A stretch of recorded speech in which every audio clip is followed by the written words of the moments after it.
પણ પાણી જુઓ એ નથી, મજા આવે. આખા ઊંધા ફેંકી દે એમ છે, આમ પાણી અડે ને એમ ઝાટકો આવે છે પાછળ પાડી દે. હે દોસ્તો, આપણે અહીંયા મોરબીની અંદર છીએ અને એવું વીરપડા ગામની અંદર જે કૂવો છે ને એ હાલત ડોલત થાય છે, તો આપણે અત્યારે જોવા જવાનો છે. તો હું મારા ફ્રેન્ડના પપ્પા અને એમના મિત્ર અને એક અમારો મિત્ર આવ્યો છે ગામડેથી, એ બધા અમે સાથે જવાના છીએ. તો નીકળીએ એટલે તમને રસ્તો બતાવી દઉં અને કૂવો બતાવી દઉં. તો દોસ્તો, આપણે ગાડી લઈ લીધી છે અને સ્પીડમાં નીકળવાનું છે, કારણ કે એ કેવું છે કે એલાર્મ ક્લોક જેવું છે. ચાર એને મૂડ થાય ને તાર હલે છે, પાણી મૂડ ના થાય તો નથી હલતો. તો અત્યારે હલેરું છે, સમાચાર છે. હવે એનો ક્યારે મૂડ બદલાય એ કોઈ નક્કી નથી. અને ત્યાં જવું અને જો હલતું ના હોય ને તો એમ ના કહેતા કે ભમરાળો. આપણે એસી નહીં ઠરતી શું? એસી બંધ છે, એસી બંધ, પંખો ચાલુ હતો. ખબર છે કેમ કહું? બટન બંધ હતું. આપણે પહોંચી ગયા હતા ઉપર જ છે જામનગર હાઈવે ઉપર. અને ત્યાં અત્યારે પબ્લિક તો અમારા જેવા આવી ગયા હતા. મેં મોરબીથી આવી ગયા હતા, તો આજુબાજુ વાળી પબ્લિક જો કેવી આવી જાય. મને લાગે કૂવો બંધ લાગે છે, કારણ કે મને અહીંયાથી પાણી દેખાતું નથી. જવા માટે આપણે આમ કૂદવાનું છે. જો એ માસી કૂદે હો હમણે. કૂવો જોવો કોઈ નાની મોટી વસ્તુ નહીં. આ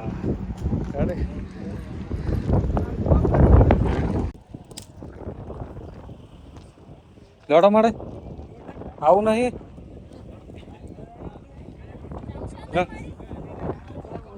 તો દોસ્તો, આ છેલ્લા 5-6 દિવસથી આની અંદર જાતે મોજાઓ આવતા હોય ને દરિયાની અંદર, એ ટાઈપનું અહીંયા થતું હોય ને. આના માટે જો આ 20 ફૂટ ઊંડો કૂવો છે.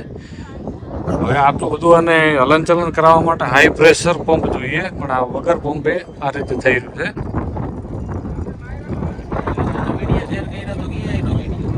દાદાને બોલાવજો.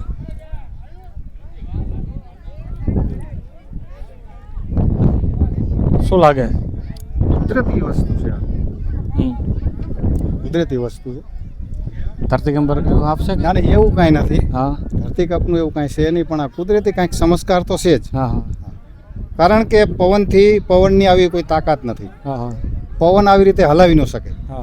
કૂવામાં બધે કૂવા આપણે જોયા, હા. આજુબાજુમાં કૂવા બધા ભર્યા છે, બધા થીર ભર્યા છે. ચલા આજુબાજુ કેટલા આ બધા કૂવા આ બાજુ લાઈનમાં જોતા આવ્યા આપણે, બધા કૂવા થીર છે. હા હા. એક કૂવામાં પાણી આવી રીતે થતું નથી. અને આ પાણી આવી રીતે થાય છે. જુઓ તમે કેવી રીતે એની લીલા તમે જુઓ. આ એક લીલા બતાવી છે મને, એવું દેખાય છે. તો તમને શું લાગે છે કે મંદિર આટલામાં કરવું પડશે? તો હવે ઠીક, હવે શું થાય હવે આગળ જોવો તો ને. તો ધરતીકંપ આવે એવી શક્યતાઓ તો નથી જ કોણ? ના ના, એવું ધરતીકંપ આવે ના કોઈ લોકો નીચે હલતું હોય તો હાલે કે? ના ના ના, તો બીજા કૂવામાં ન હાલે. એ વાત છે. હે? હા, બીજા કૂવામાં હલવું જોઈએ. એવી છે કે 3-4 દિવસથી, મતલબ 5 દિવસથી છે, વચ્ચે 2 દિવસ બંધ થઈ જાય ને પછી 3 વાગ્યા પછી ચાલુ થાય છે. એમ કે મોટર ચાલુ કરી હોય એટલે આમ જોવા જઈએ તો છે ઘણું બધી મેટર છે. પણ આપણે જોઈએ ને એવું કે છે કે આવું શક્ય નથી, કારણ કે આવા જાવ દરિયા સિવાય એમ જોવા જઈએ તો ના થાય. અને વોટર પાર્કમાં પણ મોજા કરવા માટે હાઈ પ્રેશર પંપ ચાલુ કરવા પડતા હોય છે, અને આ વગર પંપે થાય છે. તો એ તો મેં તમને આગળ વિડીયોમાં કીધું છે, ના કીધું તો કહી દઉં કે સિસ્મોલોજી ગાંધીનગરવાળા એવું કહી દીધું છે કે આ ઉપરવાસમાં વરસાદ પડ્યો ને એના હિસાબે અહીંયા પાણીની આવક થઈ છે. શું રિચાર્જ થયો છે કૂવો, એના હિસાબે જે પથ્થર વચ્ચે જગ્યાઓ હતી ને એના કારણે એક પ્રેશર બને છે હવાનું, એના હિસાબે આ થાય છે. બીજું કંઈ નથી. એઆઈ તો નથી જ. અને હું ચંપલ પહેલાં તો ઉતારેલું, નહીંતર શું ઘરે જઈને ધોવા પડશે ને ધોવાવાળું આપણે તકલીફમાં આપે ખુદ જ. એનાથી બેટર છે કે આપણે એમને એમ જઈએ. અને આ જો એ આનું આમ તો હલનચલન આમ છે. આપણે અહીંયા ગલત જગ્યાએ, કારણ કે પેલી જગ્યાએ પાણી છે, તો અહીંયા તો નથી. આટલા સુધી એમનું ભેજ આવે છે. તો આમ તો જોઈએ તો કંઈ એવું છે નહીં.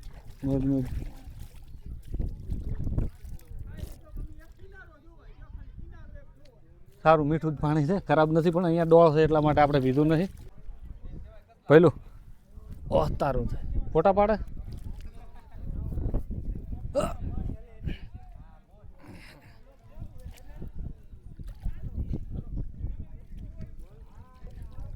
તો દોસ્તો, આ કૂવો છે ને એ 20 થી 18 ફૂટ આસપાસનું ગામ લોકો કહી રહ્યા છે.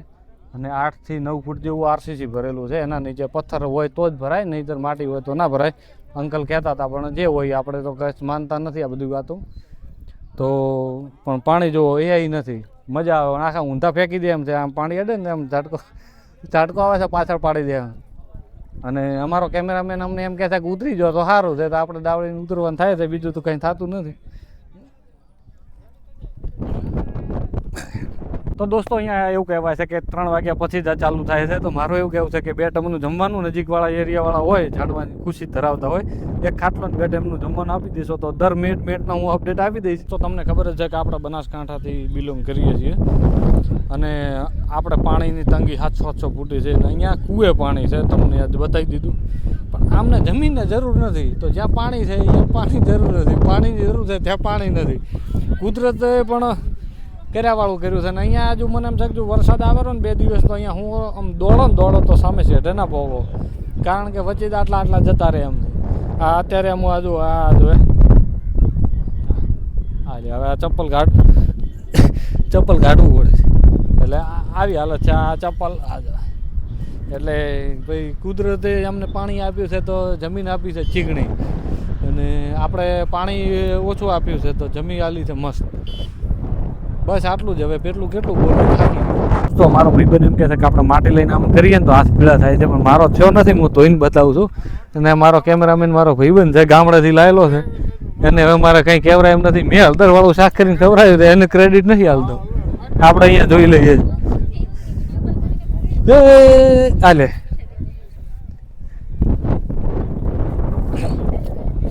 હું એમ કહેવા માંગે છે કે મારા પાસે નાખતું આ પાણી ભેગું નહીં થાય.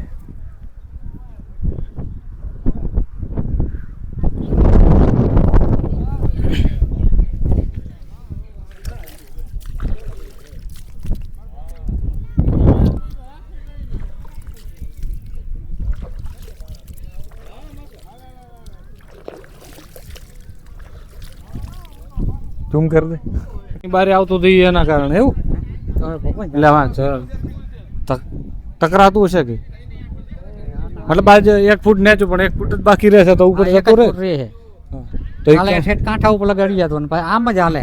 હા એટલે આમ જ હાલે, આ દેશ માટે જ મતલબ નાવ આમ જ હતું. ના ઉગમનું આસમણું ના ઉત્તર દક્ષિણ વચ વગાનું હેડે એમ જ દિશા નથી પકડી ગયો ને આમ નથી હાલતું. એક જ સાઈડ આમ જાય ને આમ જાય, આમ જાય ને આમ જાય. કેટલી વારથી જોવો તમે? તો કાયમ આવો છો જો એવું શું જોવાનું? કાલે માર નજીક ગામે બપોર પેલા સાંજ ને માહોલ લેવા હોય અમુક જાણીતા આવે ને કે હાલો ભેગા, એટલે બતાવે લોકેશન બતાવે કયા ગામ ના તો કઈ માહોલ બીજો લેવા આવો એવું જ નહીં તો 2-3 ભાઈ આવ્યા મને કે હાલો કે ક્યાં કૂવો હાલો બતાવું. હા સેવાનું કામ કર્યું કહો ને તો ઠીક છે. તો આપણે અહીંયા જોઈ લીધું છે, કંઈ આમાં કાઢવાનું તો નથી પણ મજા આવે છે જોઈને. ચારે બાજુ ગારો છે, ચપ્પલ થઈ ગયા છે આપણે વ્યવસ્થિત વજનવાળા. તો ચપ્પલ પહેરી નહીં આવ્યા? ઓકે તો જોજે. તો બસ આ વિડીયોને મને લાગે મેળ આવે ને તો આટલા પૂરો કરી નાખીએ, અને જો ક્યાંય આઘા પાછું થવાનું થશે તો શૂટ કરી લઈશું. અને વિડીયો પસંદ આવે તો લાઈક શેર કરજો, અને યોર મન મિત્રો ટેન્શન ના લેતા, ટેન્શન હોય ને તો આ જોવા આવો, અને જો આ જોઈએ તમારું ટેન્શન ના થાય ને યોર મન મિત્ર બુકિંગ કરો તમારું સેજર.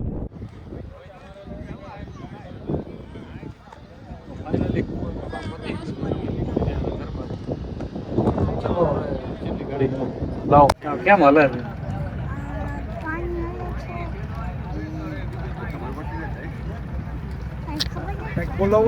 કેટલા દાડા જોવા આવે? 3 દાડા? 3 દિવસ જોવા આવે નક્કી નથી કીધું પણ આમ જોઈને તો બોલ શરમાઈ ગયો કેમ? આ ભાઈ તારું તારા કેમ આ તને હેરાન કરે છે?